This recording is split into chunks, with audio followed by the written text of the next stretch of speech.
Bonjour tout le monde. D'abord, je vous remercie pour m'avoir invité à cette belle réunion. Ce n'est pas la première fois que je visite Batna, cette belle ville. Et donc moi, je vais traiter un sujet qui n'est pas très classique, là où les recommandations ne sont pas très claires, comme a montré mon collègue tout à l'heure.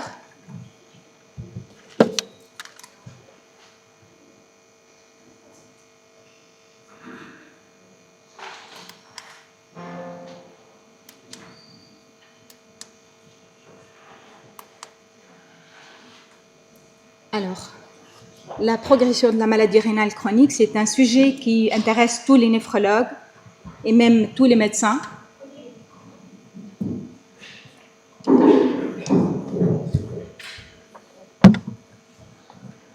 Donc, la maladie rénale chronique, c'est un fléau. Cette notion, elle est connue par tout le monde. Et ça augmente la morbimortalité des patients atteints. Ça altère significativement la qualité de vie et c'est assez coûteux pour la communauté.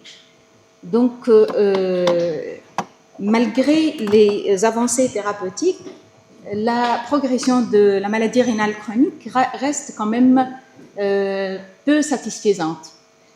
Et on sait qu'il y a des facteurs de progression qui sont des facteurs classiques ou traditionnels, comme l'hypertension artérielle qu'on vient de voir, comme la protéinurie, comme la néphropathie causale, le diabète par exemple. Ça, c'est bien connu et c'est bien étudié et les recommandations sont assez claires, comme on vient de voir. Mais les résultats, comme je viens de le dire, restent insuffisants. Et donc, on pense à des facteurs non traditionnels.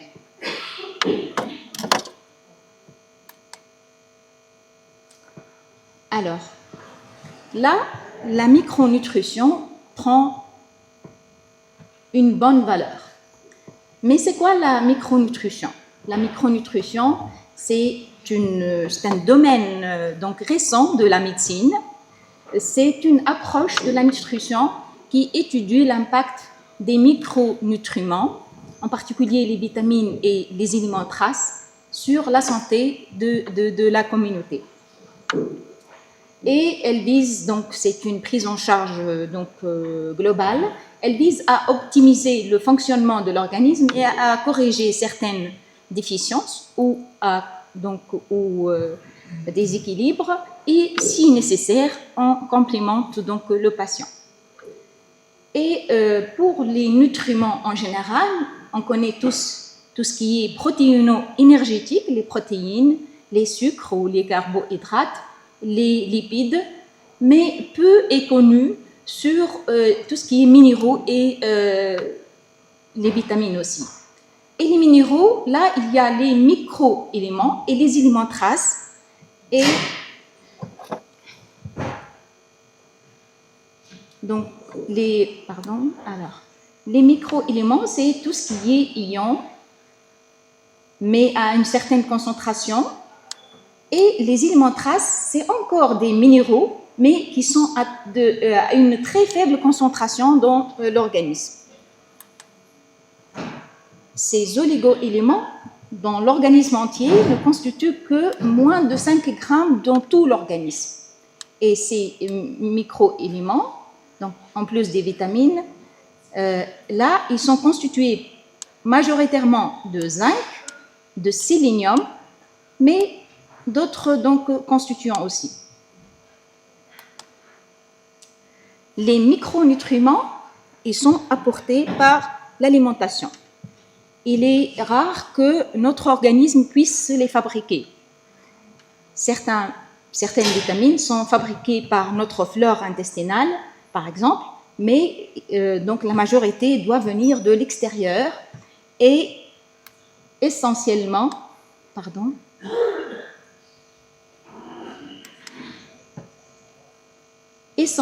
donc des légumes et des fruits, et bien sûr en association avec tout ce qui est protéines.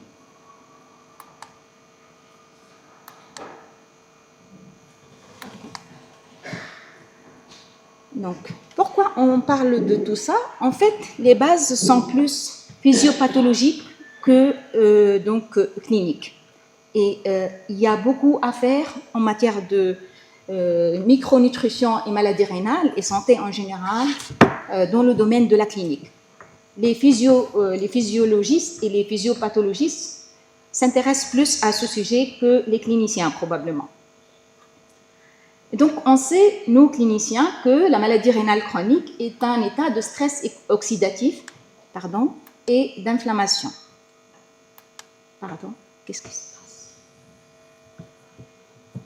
Et que on sait aussi que la maladie rénale chronique entraîne un déséquilibre nutritionnel dès les stades précoces. Et certains auteurs considèrent que l'aliment est un médicament. C'est le concept food as medicine. Et donc, parce que les aliments contiennent des micronutriments et des composés bioactifs qui vont moduler les voies métaboliques, épigénétiques et inflammatoires qui sont impliquées dans la progression de la maladie rénale chronique. Et donc, on peut déduire que le déficit ou l'excès de ces micronutriments peut influencer donc le cours de la maladie rénale chronique et la progression de la maladie rénale chronique, surtout en agissant sur la fibrose rénale, sur la fibrose, sur la fonction endothéliale et surtout sur le métabolisme mitochondrial. Et on dit que la micronutrition, c'est la médecine mitochondriale.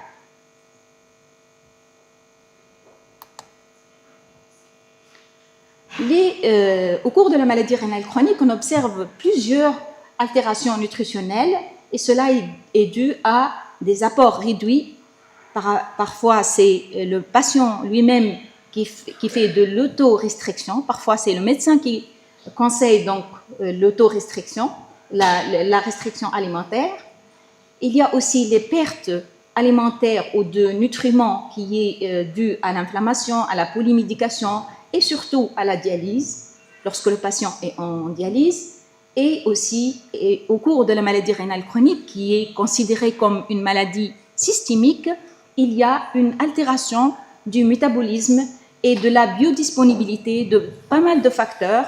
On sait qu'il y a des altérations de la fonction de certaines enzymes, il y a des altérations de l'absorption intestinale, etc. Donc, il y a plusieurs altérations qui vont faire que ces patients-là ont des carences multiples et qui sont parfois infracliniques ou souvent infracliniques. Les patients qui ont une maladie rénale chronique et qui sont mal nourris, il a été démontré qu'ils meurent plus rapidement, plus fréquemment et qu'ils progressent plus rapidement d'un stade à un autre. Donc, tout cela démontre l'importance d'étudier la micronutrition chez notre population de malades en maladie rénale chronique.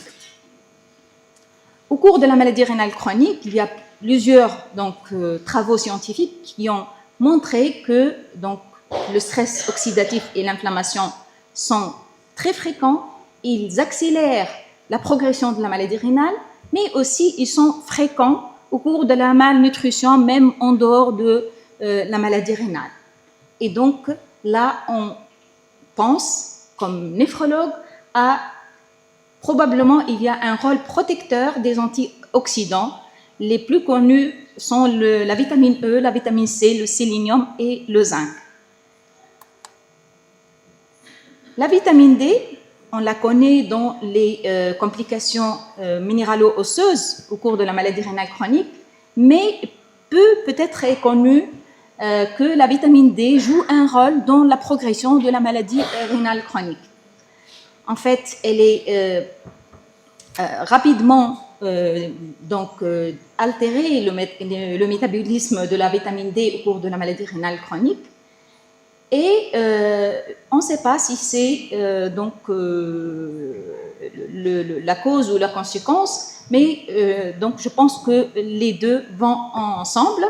Et la vitamine D est connue pour son rôle anti-inflammatoire et antifibrotique. Et il y a une corrélation inverse entre le taux de vitamine D et le déclin du DFG. Donc, un déficit en vitamine D accélère la progression de la maladie rénale chronique. Et donc, certains auteurs ont trouvé que la supplémentation ralentit la progression donc, de la maladie rénale chronique. Cependant, il faut être prudent au cours de cette supplémentation de vitamine D. D'abord, il ne faut pas donner les fortes doses, les ampoules à des milliers d'unités. Ça, il faut éviter parce que ça peut être nocif, ça peut augmenter le stress oxydatif. Mais il faut donc donner progressivement par voie orale pour atteindre cet objectif-là. Donc, d'après une étude faite très récemment, et publiée très récemment donc, dans NDT.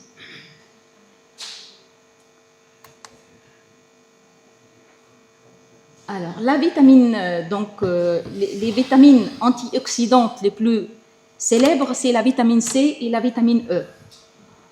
Tous les deux jouent un rôle dans la réduction du stress oxydatif, en particulier par la régénération du glutathion et par la protection des membranes cellulaires des électrons libres libérés au cours de la peroxydation du stress, donc au cours du stress oxydatif. Mais les résultats sont plutôt mitigés et il n'y a pas encore de consensus. Le zinc, alors il faut dire qu'il y a peu d'études ou d'essais contrôlés randomisés dans ce domaine-là. C'est plus des cohortes comme le cohorte CRIC ou la cohorte NHNS qui ont observé ces résultats donc de lien entre la micronutrition et la maladie rénale chronique. Mais des études bien faites, ça manque. Et c'est un domaine de recherche qui est facile à faire et que les jeunes peuvent faire beaucoup de choses là-dedans. Donc, le zinc, cette étude, en fait, c'est un essai clinique là, et ils ont donc comparé l'apport du zinc et du sélénium dans la progression de la maladie rénale chronique. Et ils ont nettement montré, quoique le nombre ou l'effectif n'est pas très important, c'est à peu près 300 patients.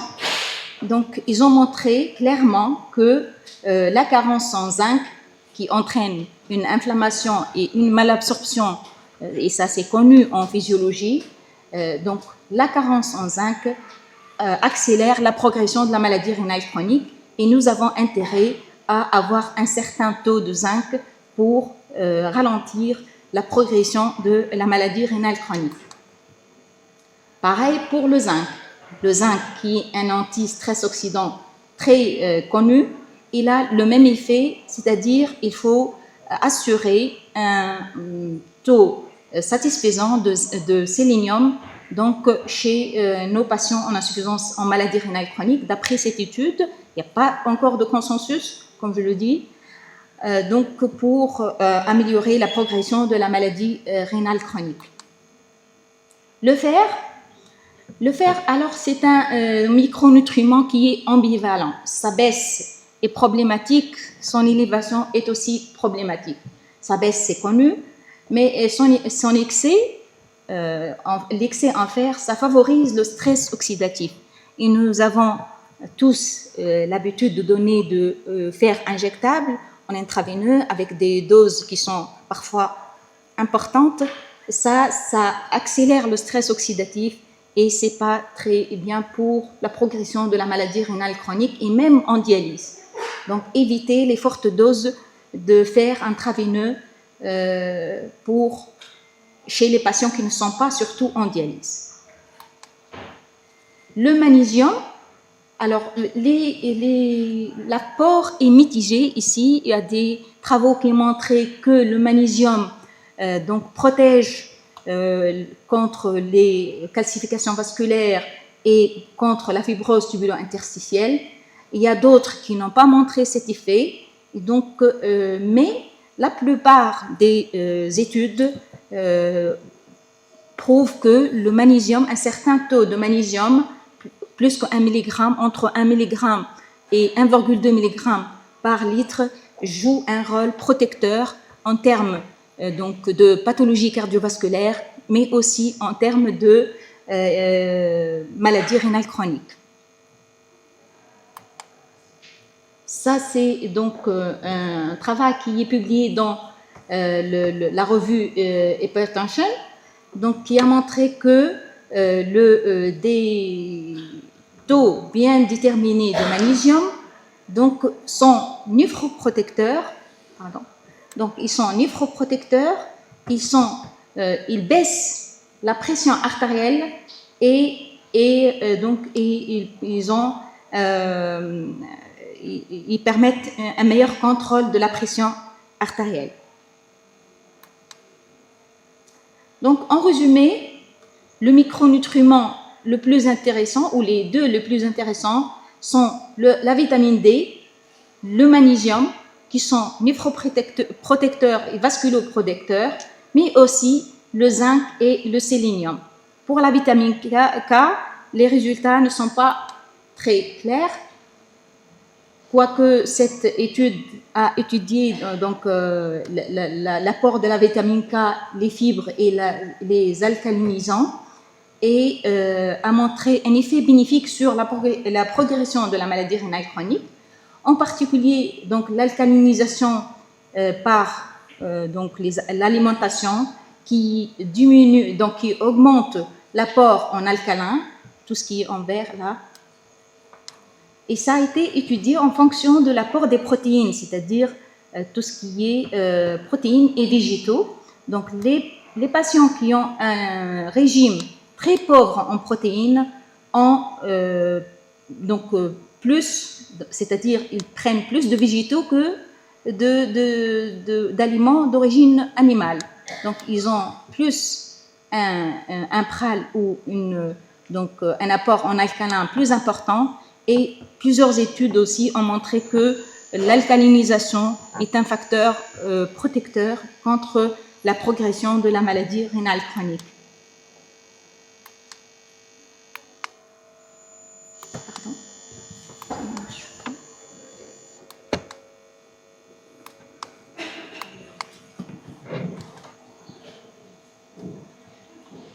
Pardon, ça ne marche pas.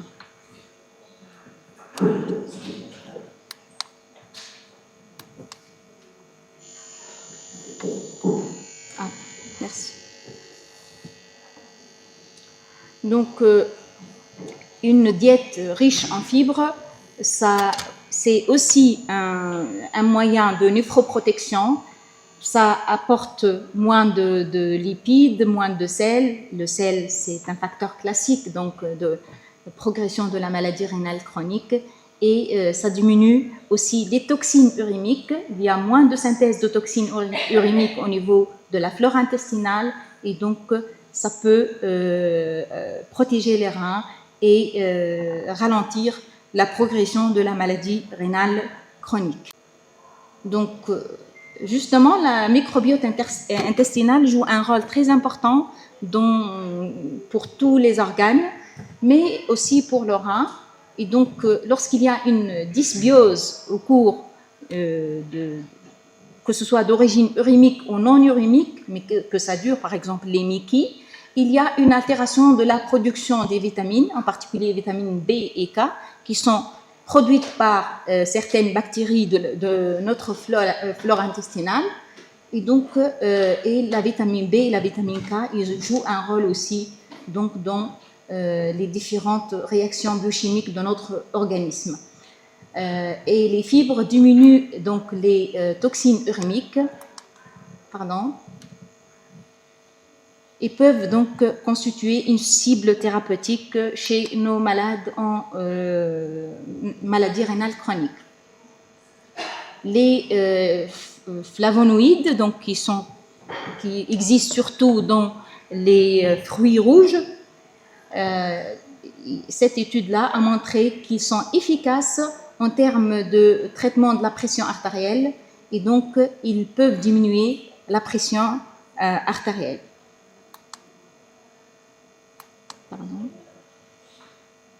Voilà la forme donc en L ici pour certains flavonoïdes et la forme en U pour d'autres. Donc, ça veut dire qu'il faut vraiment contrôler notre nutrition. Il ne faut pas dire que les fruits rouges c'est bien, mais il ne faut pas exagérer non plus. La micronutrition et la protéinurie. Donc la protéinurie, c'est un facteur classique de progression de la maladie rénale chronique et certains micronutriments ont montré leur efficacité pour diminuer la protéinurie et indirectement donc être néphroprotecteur. Donc par exemple la vitamine K, certains probiotiques, mais ça c'est sur des modèles animaux. Donc la vitamine K, le potassium. Le potassium, c'est pas un élément trace, c'est un minéral qui est très étudié au cours de l'hypertension artérielle surtout et qui diminue la pression artérielle à un certain taux.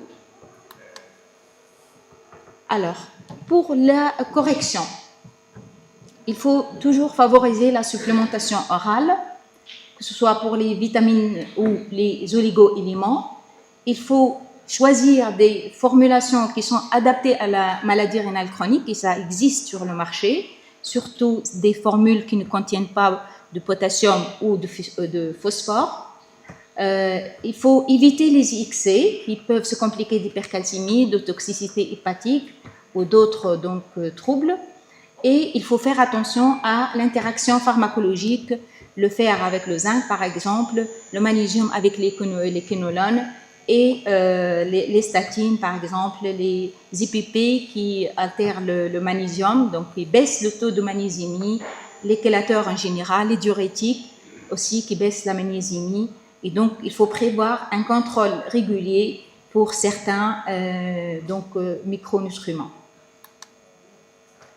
Les recommandations internationales, en particulier les KDIGO, se prononcent très peu sur ce sujet-là, quoique ils mettent la bonne diète et un style de vie sain dans la base de la pyramide de la prise en charge de la maladie rénale chronique. Vous connaissez tous la pyramide de la prise en charge de la maladie rénale chronique des KDIGO, mais sans beaucoup de détails. Je pense que c'est normal parce qu'il n'y a pas assez d'études pour se prononcer. Mais bien sûr, les KDIGO recommandent fortement l'évaluation clinique et biologique et surtout la concertation avec la diététicienne, ou bien qu'il faut avoir une diététicienne avec les néphrologues dans un service de néphrologie pour une meilleure prise en charge de nos patients. Et recommande aussi le dosage plasmatique, pas de tous les micronutriments ou de tous les vitamines, mais des micronutriments clés, la vitamine D, le zinc, le sélénium, le magnésium, la vitamine B12, ça c'est recommandé. Mais avec toute évaluation des micronutriments, il faut évaluer l'état inflammatoire. Demander une CRP avec ces bilans-là. Donc les messages clés. Les carences micronutritionnelles sont précoces et fréquentes au cours de la maladie rénale chronique. Elles influencent la progression de la maladie rénale chronique par l'activation du stress oxydatif et de l'inflammation. La correction doit être ciblée et l'approche doit être personnalisée et intégrée dans une prise en charge globale, c'est-à-dire l'activité physique, les autres aliments, etc. Et là, c'est un article qui est publié dans le journal américain de cardiologie, du collège de cardiologie, et qui veut que l'alimentation soit mieux prise en charge par la politique de santé en général et qu'il faut faire des études qui vont sur ce sujet-là.